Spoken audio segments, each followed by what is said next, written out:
Well, this game just got interesting. Welcome to the 2-minute warning. We are live on Woodward Sports right now. My name is Stick.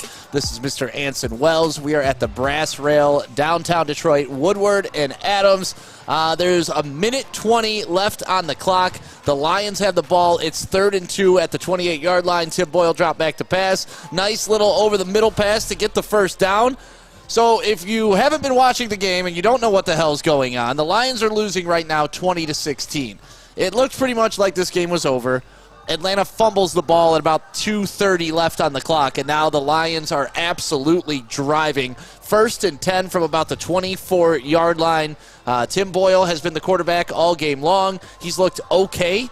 There's a nice little draw play up the middle for about 8 yards. Who was that? Was that Williams? Williams has looked really good today. He's been fantastic, running with purpose. And what set the stage today, and I figured you were going crazy, was when we didn't go for it on 4th down. And we took the field goal here to put the ball game in our defense's hands, and they came up huge with the fumble, as you said.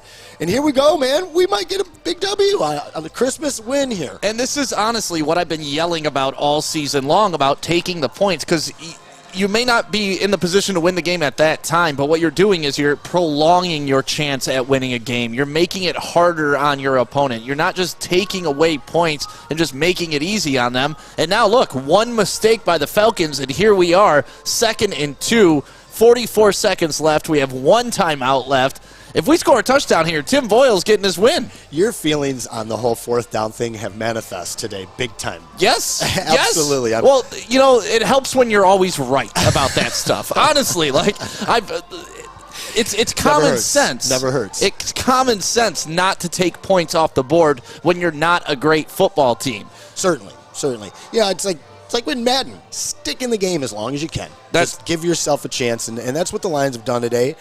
Man, they have never been lost all season by this coaching staff. Like, they have stuck in it. They've willed themselves to to the 9-yard line today, man. Another 1st down right there. Boyle over the middle to, I don't even know who the hell half these guys are. Kennedy, number 85. It's a backup to the backup to the backup tight end. But you know what? It is what it is. The NFL, everybody's hurt right now. You got to play with who you have. I mean, we went out to Denver with damn near 12 guys. So here we have an actual squad on the field. Braylon Edwards was talking about it during our pregame, and he was saying the Lions are going to win today. Yeah, I didn't see this happening. As more and more the Lions were not going to play today, especially Jared Goff, and I know that's weird to say, but I thought without Jared Goff we didn't have a shot today, to be honest with you. On the road in Atlanta, an improved team who's been playing better in the second half of the season, and man, we're 9 yards away from our 3rd win of the season here. And see, me, like, honestly, I thought Atlanta was our last winnable game on the schedule. Like, certainly. Everybody's been asking me after we didn't get a couple wins, like, all right, where do you see a win? Atlanta was one of the games I pinpointed all season long is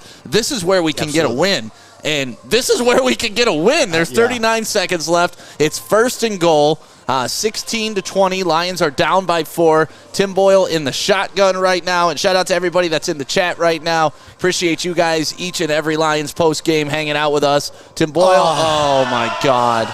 You know, I swear, I almost just said, I feel like we're going to win. It's such a different feeling right now. I feel like we're knocking the Lions this up. And you want to fill them in on what just happened there? Tim Boyle just threw a Little League interception right over the middle. There were about 7 people. Old-ass Arthur Blank is now clapping his hands like he did something. So, okay, we had a chance, and we blew it. That was exciting for a second. Like, I really, I'm so glad I didn't. I guess I'm still going to, but I literally was about to say, you know, such a different feeling right here in the last closing moments where we have a shot. I don't think we're going to blow it. I guess it's a little too early. I mean, who the hell was he throwing? Like, honestly, that was into triple coverage. Man, that was awful. Yeah. Awful. We had the time where you scramble, you throw the ball away. You do. He must not have looked, and underneath coverage there was Deion Jones, I believe, came down with that. Great defensive player makes a great defensive play. And, everybody's walking by just shaking their head at us right now like, what the hell? Yeah. But, you know, that's one of those situations where, like, this is where Tim Boyle needed to learn how to win. And he had the opportunity right in front of him, and it just couldn't get it done. So here we are. You know who's happy right now? draft position guy. If you're the draft position guy right now, you're ecstatic. You know, you got to see a decent game out of your team. They still got the loss. We're still protected with our draft equity, which doesn't mean a damn thing if you draft the wrong player. Me and Neil Rule had a little back and forth this morning about that. Neil Rule is all about draft equity. Is this a good loss then? I mean, to me, I've never heard of a good loss in my entire life. Yeah, that one hurts. I mean, at the same point, the Lions can't feel bad about the day. They can't hang their heads too low. They played great. The defense played great. Should I say the offense played the way they needed to be able to win this game. Yeah, we ran the ball. We had the time of possession on our side. Like I thought it was a solid game, a winnable game, which you saw. Anytime you have first and goal with not unlimited downs, but at least 3 downs, that's a winnable game. Yeah, certainly. And Jared Goff wins this game, doesn't he? Now, that's a question that you're going to have to ask yourself because... You guys at home, what do you think? The evolution of the fans and Jared Goff here in Detroit has been something to watch, too. You know, certainly. At first, you didn't have his trust. You didn't really know anything about him. And then, of course, we go out there and run off a streak of 10 losses, and you're like, this guy sucks. Yeah. But then, over the last 4 games, 2-2-1, what is it? His QBR rating outside of Aaron Rodgers, Matthew Stafford, and I believe there was one other guy. He's in the top 4 over the last 3 games. Really? Yeah. Wow, I didn't know that stat. And then last game. I missed him today. Last game, Boyle comes in, and then Goff comes back out, and everybody cheers for him. So the evolution of Detroit embracing Jared Goff has been interesting. I missed him today. I really did. I think we get the W with him. You think you would have said that 4 or 5 weeks ago? Absolutely not. Right. Yeah, we were calling, get this guy out of here. We were calling for Boyle. We were calling for, I can't even remember the other guy. What you wish for. Yeah. David Blau is the other guy. Yeah, how you like me now. Started out number 2 on the depth chart and then never heard from again. Yeah, he was pretty awful. I don't know what the hell. Hey, we covered. Drew Hunt says that, and there you go. Good teams win, great teams cover. So for everybody who's betting on the Lions against the spread this year. Amazing. Yep. I think they've only lost like 5 games against the spread. Other than that, if you're betting on the Lions against the spread, you've come into some pretty decent change this year. The Lions are 1-6-1 in close games. 1-6-1. And after that, I saw 7-2 Atlanta in close games like this. That's I believe, best in the league now. We're the worst in the league. And that's Atlanta's first home win. Is this an MO that we change next year as we get a little bit more cohesive as a not new team? And here's a look at the interception that was just to absolutely nobody. you play that back a couple times, Sawyer, so we can just revel in how awful that was. Because we had a chance to win the game here, man. A chance to win the game. And why do we play? You play to win the game. Yeah, no doubt. And it's surprising that we were in this game, to be quite honest with you. The Lions really, really utilized their run game ad nauseum for the Atlanta Falcons defense. It must have been a tough day for them. They got it run down their throat, but we have no passing game. Everything is dink and dunk. There's nothing downfield. There's no real threat to an incoming defense. Amon-Ra St. Brown kind of put his stamp on this game, and he's put his stamp on the last 4 games for the Detroit Lions. And, I mean, Twitter was going nuts for him earlier, just everybody talking about Amon-Ra St. Brown. Yeah. He's a complete player, man. He blocks well.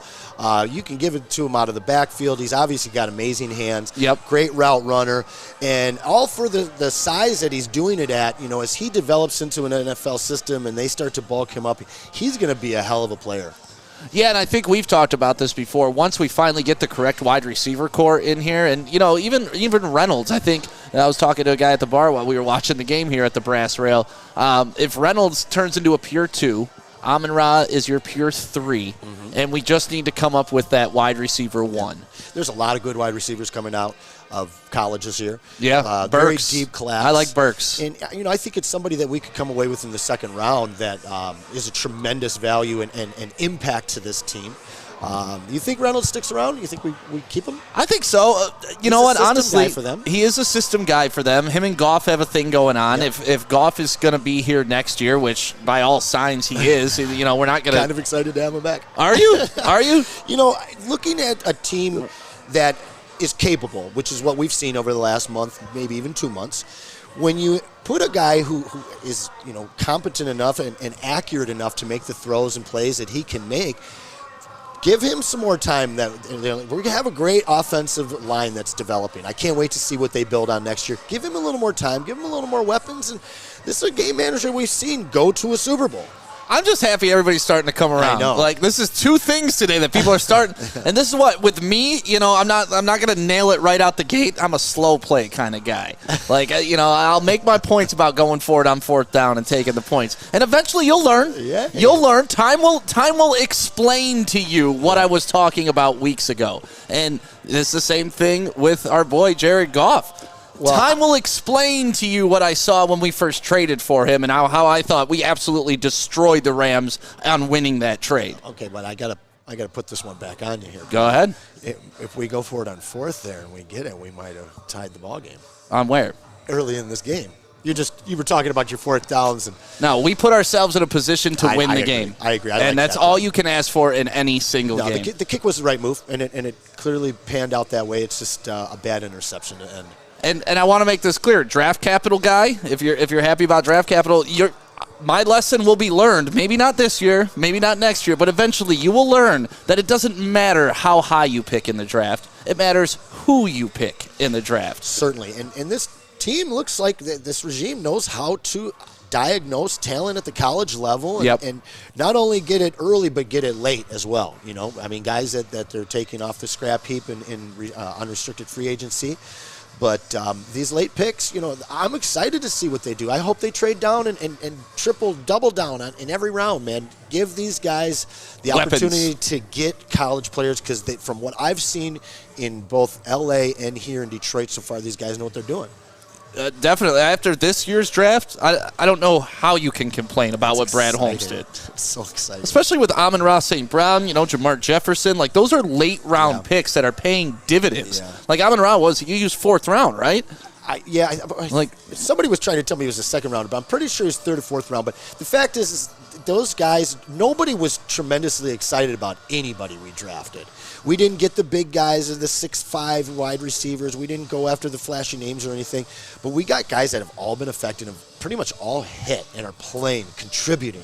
And as rookies, that you just don't see a whole lot of that, especially in Honolulu Blue in the last 20 years. Well, I know a lot of people were thinking that maybe the Lions go wide receiver with our first overall pick this year. And if you go back into the draft, you can watch Brad Holmes have a conversation inside the war room about after they drafted Penei Sewell. He's like, that's all right. There's still some good wide receivers out there. There's that kid from USC.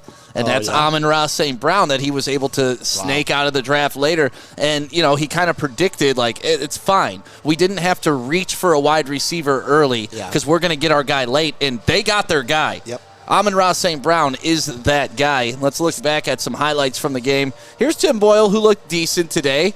And look at this catch by Amon-Ra St. Brown there. And then just gets shoved into the end zone. I'm so glad they called that a touchdown. At first, I was like, but touchdown. Deserve that one. He does so many little things. You'll see him in the middle of plays putting a body on an interior lineman. The guy just really competes and is so competent at every level. And you just don't see the physicality from little receivers like that. And I don't want to call him little because compared to me, No, he's Golden Tate. NFL, he's Golden Tate. That's what he is. Golden Tate 2.0, a little bit more. You saw in that third down play during this game that they were able to run him out of the backfield with some misdirection, and it worked well. Like, I love that. Dan Campbell, play calling evolving as well. Yeah, yep. No, they were very sharp today as a team, I thought. I thought that they didn't really make too many mistakes until the very end. But they gave themselves a great chance to win. And again, this regime, Dan Campbell, they have not lost the Lions for any moment of this season. No. Not at all. Even after he cried after week 5. Like, I thought that was going to be the end of it. Like, what do you do after you cry? That might have been a little bit of the glue. Hey, maybe. Let's see. Let's check into the chat right now. Irvin is saying, this is the first time I feel good about the Lions' future. Hey. How are you feeling, Anson? I feel a little glow coming. I feel a little bit of me coming off you right now. Well, I got a little Christmas glow. Okay. It's Christmas weekend. We're feeling good. I really thought this was going to be a loss. I thought it was going to be a well-played game, but they exceeded my expectations today. Boyle exceeded my expectations today.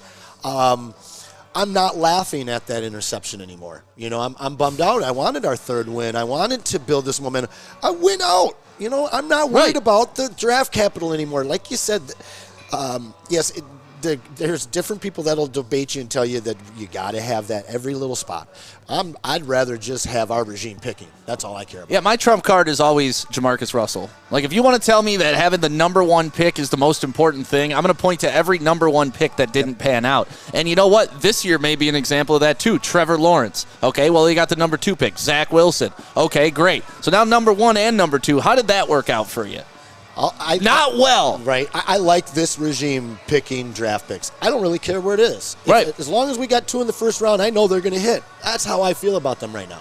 And I've never said that about any Lions regime ever. I've never felt this way going into a draft. Have you? No, honestly. I mean, I have been excited about drafts going in, yeah, of course, but never with the trust that I have from the top down. It's trust now. They built that trust with us as fans, and obviously, it's not through wins. It's about play on the field. They haven't equated to wins, but we can look at first-round pick Penei Sewell.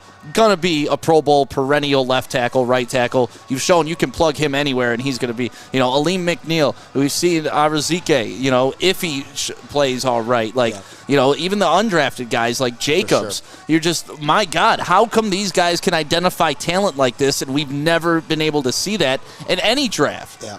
Well, when you look at the Lions' history, especially the recent history, we have 3 very, magnetic players that everybody kind of differs in opinion. Everybody loves Kelvin Johnson. Yep. Huge success, top of the draft. Ndamukong Suh, huge success, top of the draft. Mm-hmm. And then even, we differ on Stafford, but Stafford, another guy. And that overshadows the fact that after those guys, we've just never had success in later rounds ever. So sure, we've had some success at the top of the draft, but that's what happens when you pick so high all the time. And you should have success at the top of the draft, but let's not act like we've batted 1,000 either. Let's talk about as recently as Jeff Okudah, number 3 overall. Sure. That was number 3 overall. People want us to tank that year, get that number 3 pick. We tanked, we got the pick. Really hasn't worked out for us. Rest in peace, Charles Rogers. He was a great wide receiver when healthy, but his health concerns. And then we can go back to like the Ryan Broyles who we tried to sneak out of the second round who didn't work out. So I mean, for every instance you can give me of high round draft picks paying off, I can give you just as many, if not more, busts. And that's the point. Aaron Curry. Remember Aaron Curry going number 2? And that's the point is I believe that those 3 players have basically been used as a smokescreen for nearly 20 years to get by the fact that we don't draft well at all in later rounds or even early rounds. For the mid rounds and mid early rounds. Those 3 players have been a smokescreen for this franchise, and the attention to detail in all of your draft picks has been lost. And finally, we have a regime that seems to have found it. I will say this: whoever was the genius that brought in Jack Fox, give that man a raise, give them a promotion, make sure that they are our talent scout for the next 10 to 15 years. What's his QB rating now? It's got to be a perfect QB rating. If you didn't see, here's his fake punt right there. A nice little curl route on the outside. Little zip on that, too. This is the second time this year Jack Fox has been able to convert on fourth down by throwing the ball, and each time it's been a spiral right on the frickin' numbers. I'm telling you. At first it was a joke. Now it's like, okay, if Tim Boyle goes down today, I'm putting in Jack Fox. Well, you got to at that point. Look at this play. I mean, it's brilliant. And what I like about this is it was 4th and 1. We got backed up 5 yards by a penalty because we were going to go for it on 4th and 1. And everyone's like, oh, okay, they're not going to go for it. They got the penalty. And then, boom, we hit them with that fake. I love it. That's the aggressive balls on the table coaching I like from Dan Campbell, and it's strategic. When it's just, hey, we're going to go for it every single time, that's not strategic. That's just stupid. It's a really well-timed play, very well executed by your guy. Now, is he a Pro Bowler? We didn't get any Pro Bowlers. How is he not a Pro Bowler? I don't know. I don't get that. I mean, does somebody have better numbers than him punting the ball in the NFC? Because I don't know of him. Is there a better throwing punter out there in the NFL? I don't think so. Guys like Randall Cunningham out there. Jack Fox was the one who punted the football into the back of our Zot Gladiator, too. You remember that? Nailed it. From 35 yards away. I still got to talk to Fox and find out if this 50-yard pass of his is for real or not. Oh, my God. You know what? I have the football in the Jeep. Right after this, I will throw the ball 50 yards down Woodward. Actually, let's mark it off, and let's do that officially for the last home game. The fact that you don't think I could throw a football 50 yards is insulting. That's 150 feet. That's it. 150 feet. So I'm pretty sure I just got insulted there. No, you've insulted me. You've insulted me this whole season by questioning this gun right here. I just want to be impressed. Gun right here. I just want to be impressed and see it. Let's get into some tweets for the game today. Obviously, this was a little different tone because the Lions were in it, and you'll see a lot of people were on that Amon-Ra St. Brown bandwagon. Can I say that there was expectation today?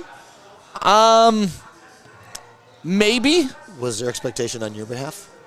I didn't expect them to win. I thought they would. Okay. I thought they would. What's the difference? Because expecting them means I'm disappointed when they don't, right? You hoped. You didn't think. You hoped. Right. Okay. But honestly, the expectations for the rest of the season, I don't expect them to win another game, but I know they can. Yeah. And when they do, I get super happy. We pop champagne. We light up sparklers. We do our thing. Yeah. And honestly, if they won today, we weren't going to do that. Oh, we weren't. I think we were going to be past the champagne popping. And that's expectation. Oh, shit. Then I did have expectations. Let's look at some of these tweets, Sawyer. I'm on the edge of my seat, biting my fingernails, bring it home. And that's what I love about Lions fans. Like, even though how hard the game was, we're here. We're in it. Yeah. We're watching it. I like that one. I was into it, I mean, I was pretty brokenhearted over that. I'm not going to lie. I like higher draft picks, but I wanted to win. And then here we go. Jack effing Fox. Dude is cold. Yes, I'm behind on the broadcast. No, I won't take any heat for wanting to watch the entire game. Yes, I know they're 2-11-1. Love is love. # one pride. But yeah, Jack Fox, man. Jack Fox, ladies, if you're wanting somebody to impregnate you, he would be the perfect specimen for this. I know he's got a girlfriend, lovely girlfriend, with her permission, obviously.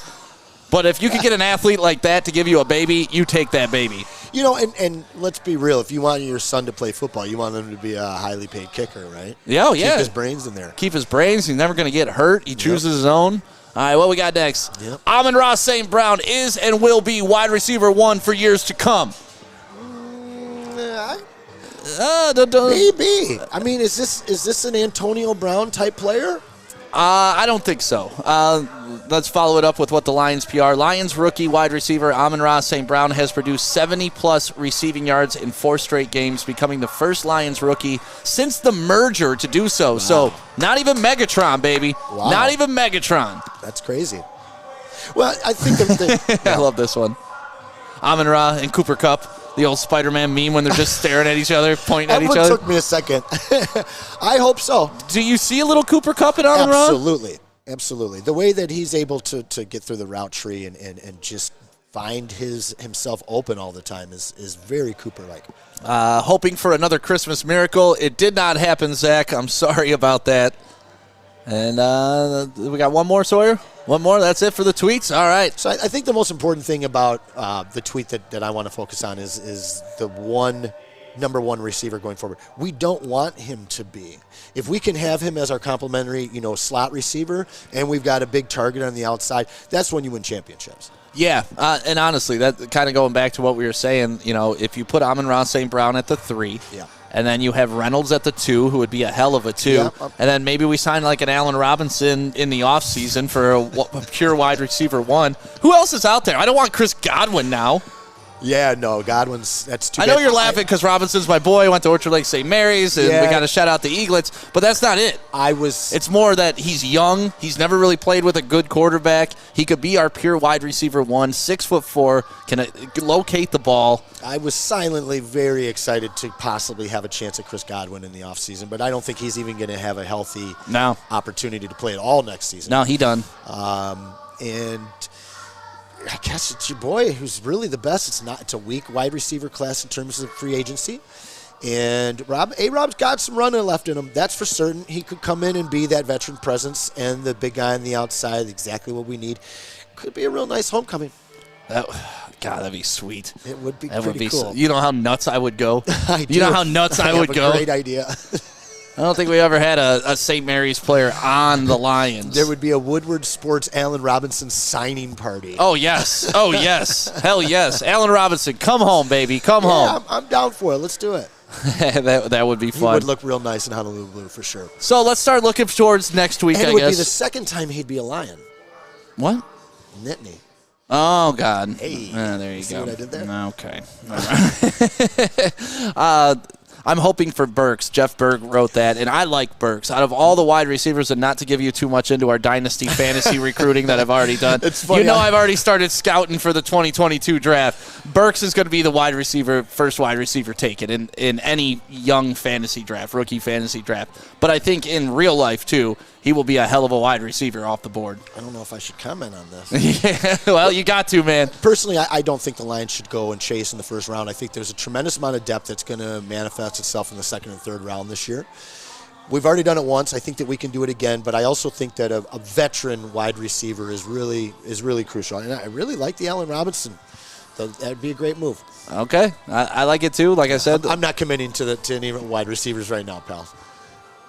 In the draft? Yeah, yep. Not tipping my hat on that one. Anson's being an ass right now because he does have players in mind. He just doesn't want to share them with you because he thinks I will go steer them from him in the draft. Well, no. Yeah, no. Come on. If we're doing the Lions postgame, we got to talk about our Lions. Well, I mean, not about your damn fantasy team. I'll tell you this. There's at least 5 SEC wide receivers that should go in the first 3 rounds that are all tremendously Can you capable. Name them? No. What a dick. Well, I mean, there's a lot of talent in the wide receiver class. I don't like this draft class this season. There's not a great quarterback. It really could create a problem for the Lions to the point where nobody's interested in getting into that top 10. And it's a rare year where there isn't an opportunity to trade down. But I think it provides the opportunity for the Lions to address really important positions. And I'm talking the grind line, not the grind line, but the I know what trenches, you're talking about. You know? And the trenches need to be completed. We've seen what it's been able to do for our run game and for us to keep our defense off the field, by having a great offensive line. I feel we continue to have to do that. We have to build on our defense. Spending a bunch of draft capital on an early wide receiver, in my opinion, it's very risky, man. Yeah, maybe not the early one, but what about the Rams pick? You're talking 25, somewhere in that area, if things keep playing out the way they do.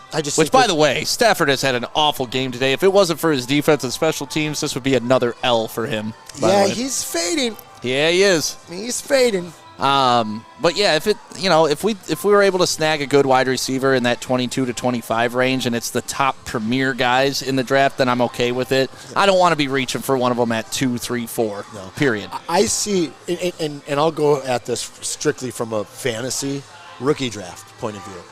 When you go in and there's 1 year it's all the quarterbacks and 1 year it's all the running backs, all the wide receivers, you've got to focus on that strength. And you've got to know that that's going to come back to you in later rounds instead of reaching for it early. And the playmakers in terms of defense and the offensive line that I'm seeing in the first round, I don't want to spend it. Not in the first round. Second round, I think there's a tremendous amount of talent for them, and we've got 2 chances at it. Yeah, I think one thing the Lions got to hope is somebody falls in love with the quarterback. And honestly, the quarterback, not a very strong draft, but somebody's got to either fall in love with Pickett or Howell or that kid from Liberty, which I like Willis. I wouldn't mind taking him later on if we were able to land him. He is fun to watch. It would be interesting to have that type of quarterback in Detroit, too. Well, a guy like that, it's going to take him some time to adjust from small ball, and taking a step past, the SEC to the NFL. This is a whole different level of competition that he's not going to be used to. But I think the bigger thing is what kind of offenses and schemes are they running there? Is it going to take him a full year to be able to even get under center? Or is he smart enough and capable of up here that those legs are going to get him by? I wouldn't mind seeing him in the Lions in the locker room there, because RPO is what the future of the NFL is all about. It's current NFL and it's the future. You've seen every team start committing to these super athletic quarterbacks, and why not get one of our own? We have a full year for him to sit and do nothing. You can still put him on the field and get him into creative situations on occasion, get his feet wet. and get him primed and ready to take over in a couple of years without spending that big capital. And that's the thing. You want that rookie contract for your quarterback. I mean, you're looking at that across the board. Because let's look at Lamar Jackson, for instance. We talked about this earlier in the week on the bottom line with Braylon Edwards. Are you fully prepared to pay Lamar Jackson what he's going to be expecting if you're Baltimore right now? Because he's going to want that $200 million contract, right? I think you have to. I mean, your fan base is going to crucify you for something like that. But at the same time, the Lions can't put themselves in that situation, right? We want the young draft prospect we want that entire 5 years of cheap. Sure, absolutely. Or would you rather them go and pursue? I mean, I'd say I said something the other day, and it's kind of funny. I think the one place in the NFC that Rodgers would love to go to give it to the Packers would be the Lions. So yes, I think I just threw up in my mouth. I couldn't even imagine that dude as a Lions quarterback. In a scenario where you get a great quarterback like that, i.e. Drew Brees coming to New Orleans. You've got to get a young guy, and you've got to be able to lock him up and be able to get those years out of him. Yeah. So, I mean, that's kind of where we're at. I like that we have options. I like that, the cap room that's going to be available for us coming up in the next couple years. I like the direction of the coaching. I like the direction of the GM. I just don't love the direction of the numbers on the win-loss side, but we'll get there, hopefully, right? Would you sign Lamar? Yeah, see... We had this conversation. It actually went kind of viral on our TikTok, too. The question was, would I trade 2 firsts for Lamar? Ooh. And then would you trade 1 first or trade 2 firsts for Lamar and their first? So you're essentially trading a first for him. I don't know, man, because with Lamar Jackson, you have to totally transform your offense. You can't run your traditional offense. And not to get too far off track with the Lamar Jackson conversation, but that kind of goes back to Willis from Liberty. Well, I will say this. The offense we have right now, tailor-made for that guy. Yeah. You got, great offensive line. Five running backs that we've seen this year be successful. Yep. To surround him with. A great offensive line that's building. And, we run away with this game today with him under helm. So, I don't know. That becomes a kind of, on the surface, I would say no immediately. Pat Mahomes, sure, send him. Let's do it. Let's go. But Panda Mean says Liberty quarterback is just so athletic on our dome field. It would be a cheap Kyler Murray. Okay. I mean, I haven't seen him exhibit the arm that Kyler did. Right. Kyler was a baseball player. He got a gun. He does. It'd be interesting. The Lions need to step into the future, and that's really stepping into the present, and that's RPO football. Yeah. It'll be interesting, man, because I feel like even though that is obviously the way the NFL is going, then you look at the Patriots drafting a guy like Mac Jones, dad bod God, body of a bag of milk, and he's out there just crushing it. So it's more about fitting the right guy to your system and what do we want to be moving forward. Yeah. Is that what we're going to be? And I feel like Dan Campbell's the type of guy coming from the Sean Payton offense. He doesn't necessarily need the mobile quarterback. He needs the accurate quarterback. Sure.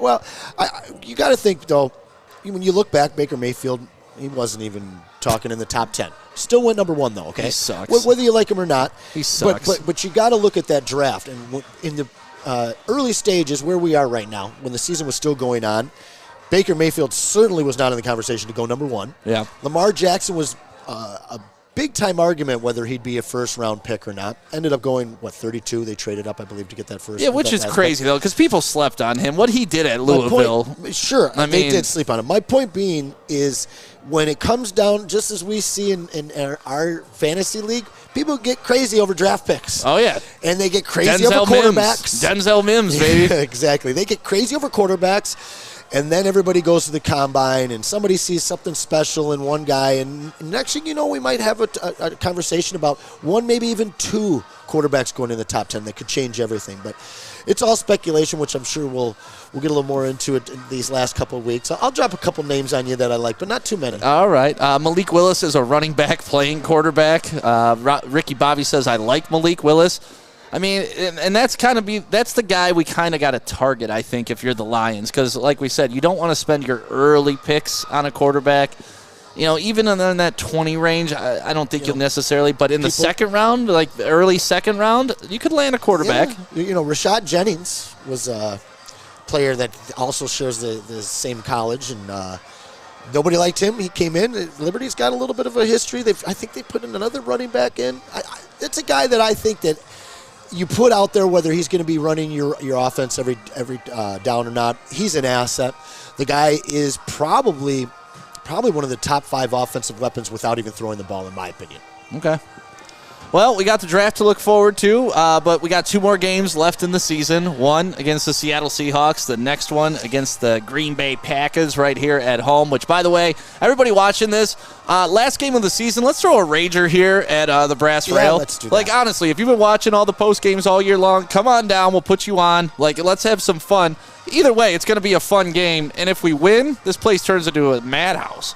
I think that's a winnable game. Yeah, I do too. But let's not get ahead of ourselves. Seahawks next week. What you think? Oh, I'm sorry. I was thinking Packers at home. We need to throw a party here for the Packers at home. I don't believe the Packers are a winnable game, but we still could win it because we're weird in the Lions like that. But next week, the Seattle Seahawks are very vulnerable in my opinion. Okay. I think that's a game that we can absolutely win. I mean, DK Metcalf is an absolute monster, but they have not been utilizing him. Right. Their run game is in shambles. If we can get pressure on Russell, we've shown, throughout the NFL this year, anybody that's played the Seahawks, they've dialed up the pressure and been able to ruin Russell's day. And if we can get that pressure on him next week, like we have in the last month, I think that's a winnable game. Especially if we get Jared Goff back.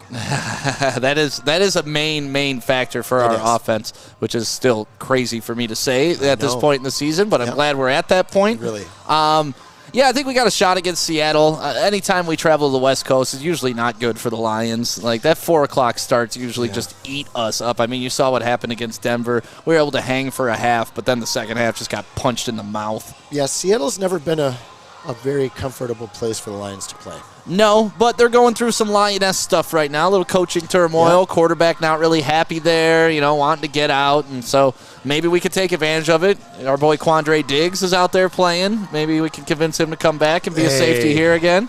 I hated seeing him go. Oh, him and Slay. Can you imagine if this team still had him and Slay with Dan Campbell's mentality? Not Fat Patricia. There's quite a few players that we just let it go for nothing. Just really that lost. was the ego of Matt Patricia and Bob Quinn. That was all ego. That's all that was. And ego just kills teams. Expensive ego. Expensive ego. Yep. Delusional, too, because they didn't have many wins to base that ego on. Well, and just think of, the repercussions of all of that. Like, had they not traded away Slay, we're not drafting Okudah. So maybe we're spending that on Tua, or maybe we're spending that on Herbert, or maybe they find another way to trade down. They take somebody else. How do you get rid of a guy named Big Play Slay? Listen, He's had quite a few big plays this season. And I wasn't like a Slay champion. Like, I thought he was good, but he's clearly better than anything else we've had since. He's the best corner that we've had in 20 years, I would say. Okay. Well, Dre Bly was pretty damn good. Yeah, Dre Bly was pretty good. When he came over from St. Louis. I'll give you that one. I mean, between the two of those guys, that's what I'm arguing. So, yeah. But his ability to impact games just beyond, making some tackles, and he was big play Slay. And we have lacked that big play on our defense all season long, sorely. Nobody's really been making big plays. Good defense all season, but the takeaway, sixes aren't there. I miss those. Yeah, I miss those too. One returns and stuff. There hasn't been one really great interception return this season, I feel like. No, but last week, I was a weird gay with that interception. That was one of the most beautiful interceptions I've seen in a long time. The way he cut off that turn route. I have a question. I got an answer. Why has he not been wide receiver this year as well? He could go both ways, right? Sure. He's got some hands, Why not have Jack Fox throw him a screen pass? We're off and running. Let's go. He was missed today. He was certainly missed today. He was missed today. Definitely. Yeah, you put him and Jared Goff in this game, and I think we come out with a W. Yeah, but we could do that all the time, too. Ifs and buts with dates and nuts. Yeah, if Grandma had balls. Beautiful Christmas. So next week we take on the Seattle Seahawks, and hopefully we can get that win there. It's a late start, so it's going to be an even later post-game show, so make sure you're tuning in for that. We are live from the Brass Rail. This is where we do every post-game. Next week, obviously, away game, then the last home game of the season on January 9th. Why don't you come down here? Beers on me. I'll buy shots for everybody. Braylon back for that one? Yeah, I'm sure Braylon. He had fun down here. Oh, dude. The fact that we closed this bar down after we got off the air, too, we do the show, but then we go party over there with everybody that's partying, and it's a good time, especially after a Lions win. And the fact of the matter that we have 2 Lions wins on the season, they were both home games, excellent. Yeah, that's a great point. Excellent. Let me ask you this. How crazy is this place going to be if we get a win over Aaron Rodgers in the final game of the season? Oh, I'll be shirtless. I'll be popping champagne, pouring it all over. I'll hire a couple ladies of the night to come in here and have some fun, and we'll go hard. It's going to be a close one, I think, at least. And let's talk about those Arizona fans from last week. Those people went hard as hell. And Anson and I talked about this during the week. It's so cool when we party with people here at the Brass Rail, because even opposing teams, they come in here and they get caught up in the party. They did a jersey swap last week. So cool. Yeah, it was awesome. They came in Arizona fans and they left wearing Lions jerseys because they did a swap with a couple of people at the bar. The girls were wild as hell wanting to go to the strip club, and we're about that life here at the Brass Rail. I didn't hear that part. Yeah, oh yeah. All right, we'll talk about that later. Thank you guys for tuning in. We do this every Lions game, home and away, live at the Brass Rail. And if you're ever downtown to see any game at the LCA, at Ford Field, at Comerica Park, make sure you stop by the Brass Rail, get some of their awesome pizza, get some great beer, and of course, pizza. Yeah, and it's chronic too. Why not? You guys have a great day. We'll talk to you later. Hope you had a merry. Oh, I haven't asked you. How was your holiday, Anson? Look this is one of those new Woodward sports hoodies that I got. Ooh, it's in the Lions font. I love the Lions font. Yeah, isn't that nice? You can get it at woodwardsports.com. Click on shop. I'm representing Detroit in my kind of Honolulu blue here. So nice. Yeah. Nice. Well, I hope you had a happy holiday, man. I really had a great one. How was yours? Aside from the gift, of course. Yeah, pretty low-key. Pretty low-key. Went to an escape room. I love escape rooms, so we did that. You do, huh? Yeah. Did you escape? Last clue. Couldn't get past the last clue. Ooh. It's the worst. It's the worst. And then the lady comes in and shows you what it is, and you were this close from it. But it was a room for 4 people. We almost solved it with 2, so it was nice. Oh, okay. It was nice. I love escape rooms. I've never tried that. I may have to do that one day. Yep. So you guys have a good one. Come back down here next Sunday and the Sunday after that for the final home game. We want to see you down here, especially if you've been a part of the chat and been a part of this post game. We've had a lot of fun this year. A lot of fun. A couple viral moments. Some good, some bad. No doubt. But it's been a tough year, but a rewarding one. Yeah. I imagine the Lions are probably feeling the same way, the way that they're trending towards the end of the season, man. Yeah. I'm really excited for the party here afterwards on the final game of the season. So we will see you then, January 9th, right here at the Brass Rail. You guys have a great Sunday. Let's go grab a beer and watch some football. Yes, sir.